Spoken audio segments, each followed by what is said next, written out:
El equipo está constituido por Rubalcaba López Kevin, Bernal Quirarte Eric y Lamas Abadie Adolfo. Bueno, comenzamos con la siguiente pregunta. ¿Qué es el sistema linfático? El sistema linfático está constituido por órganos linfáticos primarios y secundarios, que son conductos, también por vasos y por ganglios linfáticos. Toda esta red de órganos produce y transporta linfa desde los tejidos hasta el torrente sanguíneo y es una parte principal del sistema inmunitario del cuerpo. Bueno, en esa imagen se aprecia toda esta red de órganos alrededor de todo el cuerpo. ¿Cómo funciona el sistema linfático? Antes de entrar en el sistema venoso central, la linfa pasa a través de los ganglios linfáticos, los cuales filtran el material celular, incluyendo las células cancerosas y las partículas extrañas. Cuando se aprecian, la linfa pasa a los capilares linfáticos. De ahí continuamos con las flechas, pasan por todo el sistema hasta llegar a los nódulos linfáticos. Ahí la linfa es filtrada para después pasar al sistema venoso central. Bueno, aquí es otra representación de cómo funciona el sistema linfático. Aquí el líquido intersticial y la linfa entran a los capilares linfáticos. Seguimos las flechas, continúan por todos los vasos linfáticos hasta llegar al nódulo linfático. De ahí es filtrada toda la linfa, matando células cancerosas, entre otras partículas extrañas. Vuelven al vaso y llegan a los vasos sanguíneos para entrar al sistema venoso central. El sistema linfático incluye los siguientes puntos: las amígdalas, las adenoides, el vaso y el timo. Ahí podemos apreciar el timo, además del vaso, para ver su ubicación. La linfa. La linfa es un líquido entre transparente y blanquecino, compuesto de glóbulos blancos, especialmente linfocitos, que son las células que atacan a las bacterias en la sangre. También está compuesto de líquido proveniente de los intestinos, llamado quilo, que contiene proteínas y grasas. La función de la linfa es la de servir de intermediario en los cambios nutritivos entre la sangre y los tejidos. Bueno, ahí es una representación de cómo la linfa entra ya a los vasos linfáticos para proceder a todo el sistema linfático. Aquí es otro esquema de cómo la linfa está entre cada célula para pasar ya a los vasos linfáticos. Continuamos con los vasos linfáticos. Son como las venas, conductos con ramificaciones convergentes, encargados de recoger y aportar al sistema venoso dos importantes líquidos del organismo, que es la linfa y el quilo. Explicamos el quilo en la siguiente diapositiva. Bueno, aquí se puede apreciar cómo son los capilares linfáticos y cómo su red está enredada con la red de los vasos sanguíneos. El quilo es un fluido corporal lechoso formado por bilis, jugo pancreático y lípidos emulsionados que se producen en el intestino delgado del ser humano durante la digestión de alimentos grasos y es captada por los vasos linfáticos. Continuamos con los vasos linfáticos. Estos existen en todos los tejidos irrigados por vasos sanguíneos, excepto en la placenta y en el sistema nervioso central, donde no hay linfáticos. Ahí se aprecian algunos ganglios linfáticos, los vasos que producen el quilo, también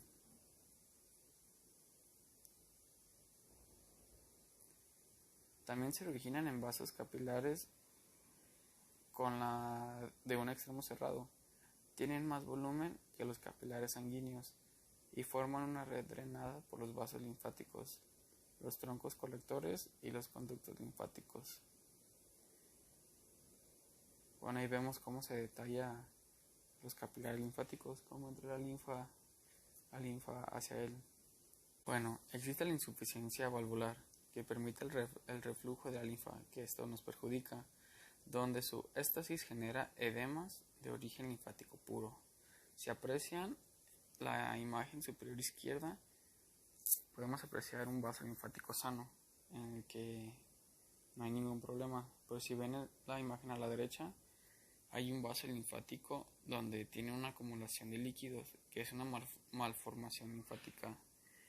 El bloqueo de líquido entre los vasos linfáticos produce retención de líquidos, teniendo una insuficiencia valvular. Están anastomados entre sí, lo que no modifica su trayecto convergente hacia los ganglios. Seguimos hablando de los vasos linfáticos, por cierto. Por lo general están adosados, o sea que están adheridos a las venas y son superficiales y profundos. Aquí podemos apreciar cómo es que están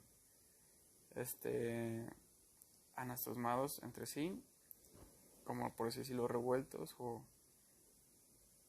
por así decirlo revueltos. Y también podemos apreciar cómo las células y la linfa entra a los vasos linfáticos para proceder al ganglio linfático y tener todo el trayecto del sistema linfático. Ganglios linfáticos. Ganglios linfáticos o nódulos linfáticos. Son masas de tejido linfático de volumen variable que reciben vasos linfáticos aferentes y están drenados por uno o varios vasos linfáticos eferentes. Son redondeados u ovoides. Los vasos aferentes llegan a la periferia del ganglio por un punto cualquiera, mientras que los eferentes emergen por una depresión en hilio del ganglio. Aquí se puede observar un ganglio.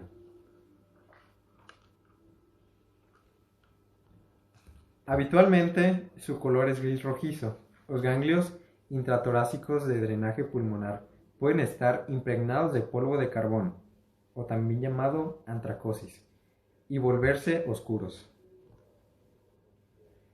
Son superficiales o profundos. Algunos están aislados, por ejemplo, el ganglio del epicóndilo medial del húmero, ganglio supratroclear. Más a menudo están dispuestos en cadenas o en grupos regionales, ganglios de la axila y de la ingle. Aquí se puede observar en esta imagen los ganglios de la axila.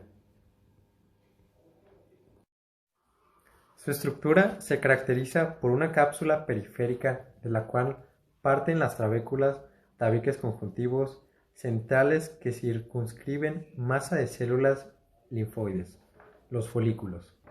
Estos se encuentran rodeados por los senos perifoliculares, terminación de los vasos aferentes y origen de los vasos eferentes. En esta imagen se puede observar la cápsula, seno, vaso linfático eferente, hilum, nódulo córtex, válvula para evitar el flujo y el vaso linfático eferente. La terminación. Fuera de algunas excepciones que se describirán, las vías linfáticas del organismo son drenadas por dos colectores terminales, el conducto torácico a la izquierda y el conducto linfático a la derecha.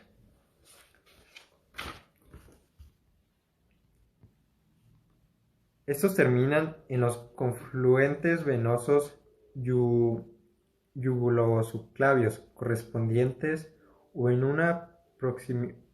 sus proximidades. En estos dos conductos linfáticos colectores convergen la linfa conducida por los troncos linfáticos principales, el tronco yugular de derecha a izquierda, el tronco subclavio de derecha a izquierda, el tronco broncomediastino de derecha a izquierda, el tronco lumbar derecha a izquierda y troncos intestinales. En el ser vivo, los ganglios y vasos linfáticos no son aparentes en estado normal. Algunos ganglios superficiales son sin embargo visibles o palpables en ciertas personas delgadas.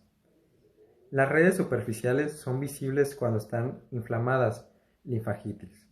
Los ganglios se hipertrofian ante la inflamación y la infección, puesto que constituyen una barrera antiinfecciosa.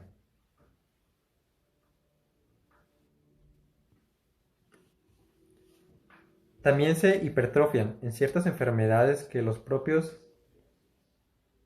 son propias. infecciones, cánceres del tejido linfático, etc. Por último, los ganglios que drenan un órgano canceroso pueden estar invadidos por ese cáncer. La adenopatía traduce entonces la extensión del cáncer más allá del órgano inicial. En la imagen se puede observar el cáncer de seno o de mama.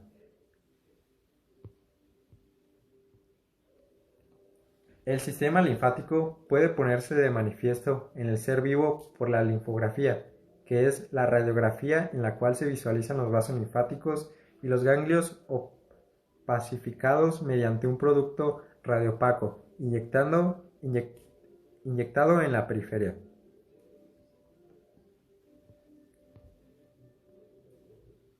Si es un ganglio superficial, que son estos de aquí, tenemos los linfáticos de la cabeza y el cuello. Los ganglios linfáticos de la parte superior del cuello es una unión de la cabeza y disponen en una banda bilateral desde el mentón hasta la protuberancia occipital externa. Es el anillo ganglionar pericranocervical, drenado por cadenas linfoganglionares cervicales principales y accesorias.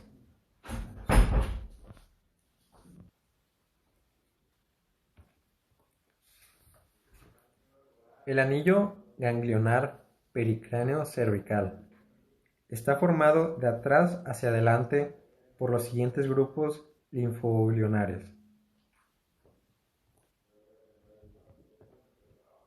Ganglios occipitales. Se disponen en tres grupos: superficial, debajo de la piel, a la altura de la línea nucal superior; subfaciales, sobre el esplenio submuscular, debajo del esplenio, drenan la parte posterior del cuero cabelludo de la región de la nuca.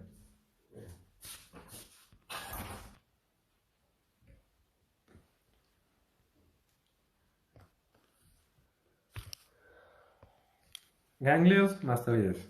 3 o 4 ganglios inconstantes situados en la cara lateral de las inserciones superiores del esternocleidomastoideo. Drenan la región parietal, el conducto auditivo externo y el pabellón auricular. Los ganglios parotidio se distinguen en superficiales y profundos. Los superficiales, 2 o 3 ganglios superficiales a la glándula parótida de ubicación preauricular. Profundos, preauriculares e infraauriculares en la región superficial de la parótida, intraglandulares en la profundidad de la glándula, en las vecindades de la vena retromandibular. Los ganglios submandibulares están situados en el borde inferior de la mandíbula, en relación con los vasos faciales, prefaciales, faciales, retrofaciales. Se describen además en un grupo retroglandular inconstante.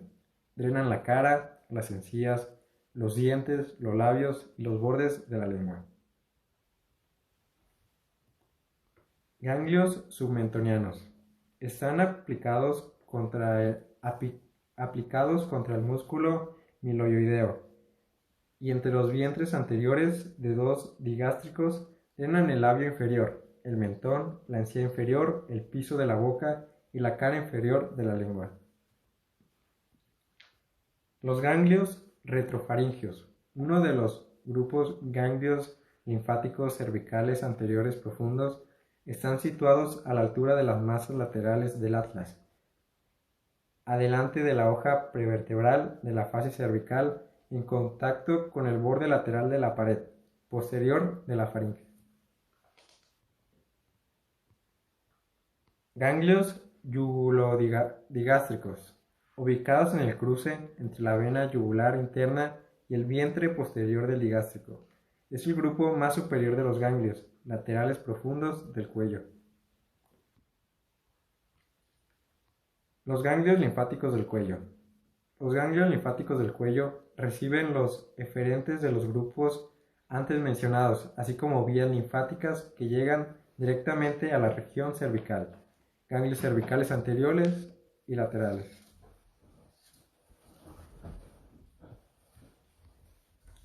Los ganglios cervicales anteriores. Estos están en superficiales y profundos. Son los ganglios de la vena yugular anterior. Están en relación con la vena. Los profundos son ganglios viscerales situados debajo del ilioides, adelante de la laringe, delante de la glándula tiroides, adelante de la tráquea, a los lados de la tráquea y los ganglios retrofaringeos que ya se describieron. Aquí se puede observar los ganglios que ya había descrito, que son los ganglios infrayoideos, prelarioideos, tiroideos, pretraqueales y paratraqueales. Bueno, pasamos a ver los ganglios cervicales laterales. Estos se dividen en dos, los ganglios superficiales y los ganglios profundos.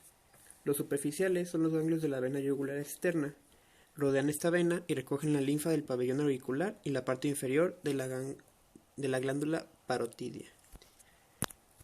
Y bueno, aquí en la foto los podemos ver de nuestro lado izquierdo, donde dice yugular externa. Son todos esos nódulos o ganglios que podemos ver en esa yugular.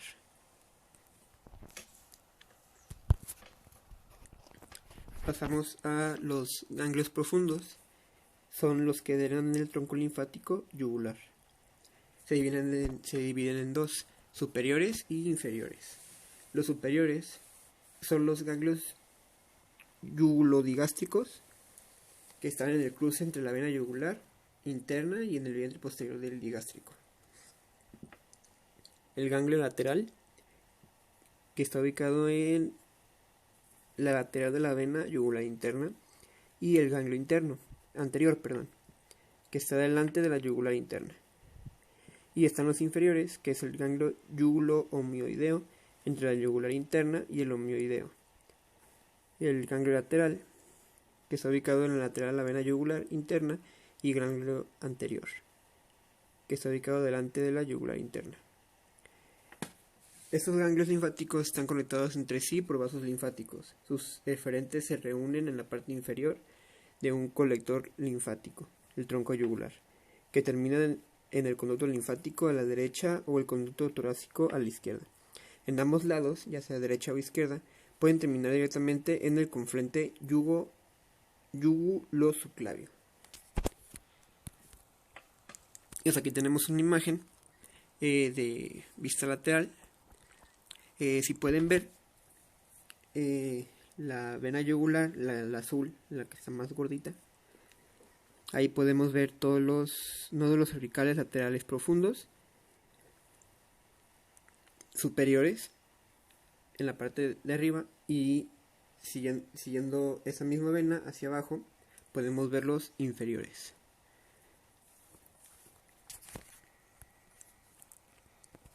Pasamos a ver los órganos linfáticos. Los órganos linfáticos son órganos de producción y diferenciación de linfocitos. El sistema linfoide está integrado por órganos linfoides, los cuales se dividen en primarios y secundarios. Los primarios son el timo y la médula ósea roja.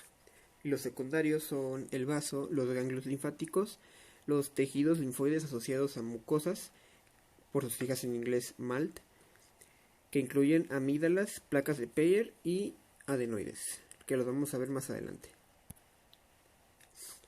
Los órganos linfoides primarios son órganos linfopoietíticos en los que se diferencian los linfocitos desde células primordiales hasta células efectoras funcionales a través de un proceso de proliferación y maduración. En otras palabras, en los primarios los linfocitos maduran. Los linfocitos adquieren receptores antígenos específicos para defenderse de los microorganismos y distinguir lo propio de lo no propio.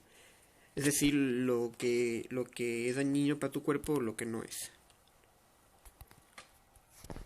Pasamos a ver el timo, que es un órgano del sistema inmunológico formado por dos lóbulos en forma de glándula, ubicado en el mediastino inferior anterior, enfrente del corazón y detrás del esternón.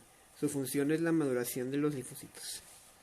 Aquí, como pueden ver, tenemos en la imagen del lado derecho de su pantalla el mediastino inferior y el mediastino anterior. Vemos en color naranja el corazón. De su lado izquierdo de esa imagen podemos ver el esternón, de color blanco, que pues, es el hueso. Y entre ambos vemos el timo, que está dibujado de color azul. Y en su foto del lado izquierdo vemos lo que son los pulmones. Y entre los pulmones hay dos lóbulos, como son llamados pues, de color rojo, entre ellos. Ese es el timo, que está por debajo de la línea azul que vemos ahí. Parece ser la arteria. Pues ahí vemos el timo, el lóbulo izquierdo y el lóbulo derecho. Como ya se mencionó antes, son dos lóbulos. Pasamos a ver la médula ósea roja. Es el tejido donde se fabrican las células óseas de la sangre, glóbulos rojos, glóbulos blancos y plaquetas. Se encuentra en el interior de los huesos y es donde maduran los linfocitos B. Y pues aquí tenemos una imagen de la médula ósea roja, que es la que está dibujada de color rojo, que es donde está la epífisis del hueso. Vamos a ver los órganos linfáticos secundarios.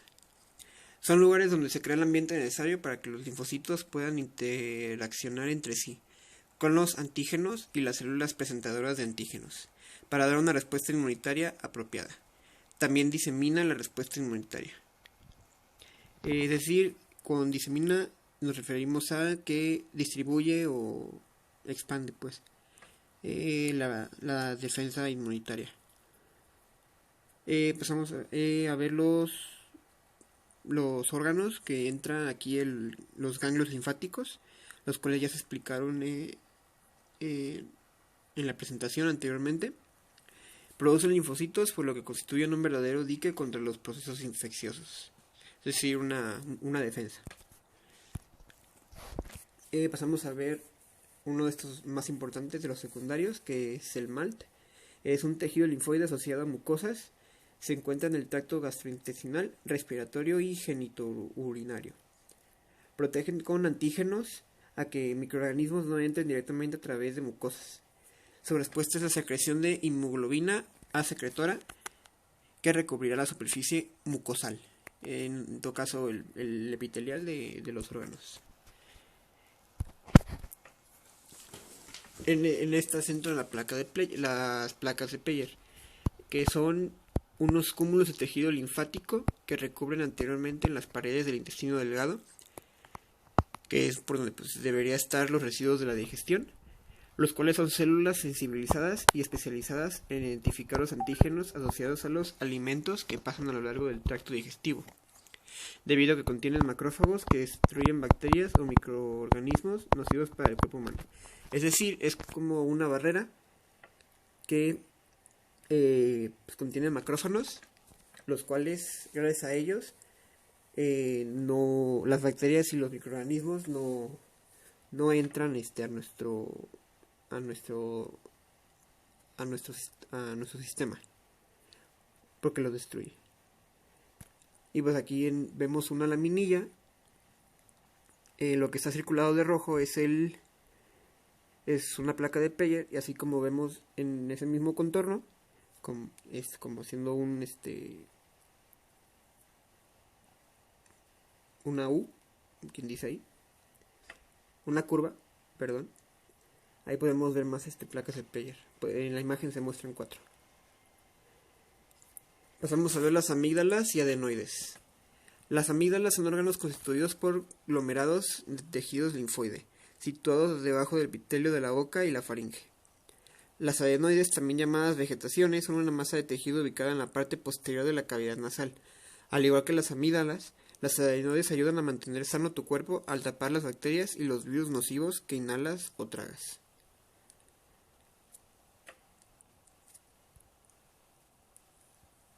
Y pues aquí tenemos una imagen de su lado izquierdo de la pantalla. Vemos una imagen de lateral. Vemos en la parte posterior las adenoides y en la parte inferior las amígdalas. Y del lado derecho, de frente, vemos las amígdalas, ahí donde lo indica. Pasamos a ver el vaso, el último órgano. Su función inmunológica consiste en la producción de anticuerpos y la destrucción de bacterias, además de mantener el equilibrio de los líquidos del cuerpo. Está ubicado en el lado izquierdo de la cavidad abdominal, por arriba del estómago, y debajo de las costillas novena, décima y undécima. Es el órgano linfoide más grande del cuerpo, tiene un tamaño aprox de un puño y representa un 0.2% del peso corporal. Y pues vemos en la imagen la ubicación del vaso, que está marcado de color café, spleen en inglés. Y pues ahí vemos cómo está colocado por debajo de la costilla número 9, 10 y 11.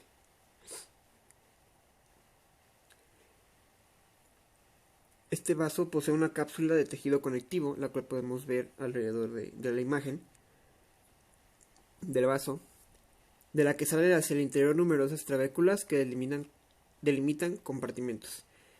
Es decir, vemos en la cápsula salen como unas pequeñas ramitas. Estas ramitas son las trabéculas, las cuales delimitan compartimentos a través dentro del vaso. Las arterias que entran a cada uno de esos compartimentos están rodeadas por unas de esas masas de linfocitos en desarrollo, llamadas folículos linfáticos esplénicos. Es por eso que en la imagen vemos cómo se llaman vena esplénica y arteria esplénica, debido a que estas venas, esta vena y esta arteria entran por los folículos linfáticos esplénicos, también conocidos como pulpa blanca. Después está en la parte más externa de estos compartimentos se observa una red de fibras reticulares sumergidas en sangre procedentes de las numerosas arteriolas, formando la pulpa roja, que es todo lo que vemos ahí de color rojo dentro del vaso. Y tras atravesar esta retícula, la sangre se concentra en los senos venosos para volver a la circulación en general. Y pues bueno, esos fueron todos los órganos linfáticos. Como podemos ver, todos los órganos linfáticos son de defensa inmunológica, lo cual nos ayuda a no contraer enfermedades. Muchas gracias.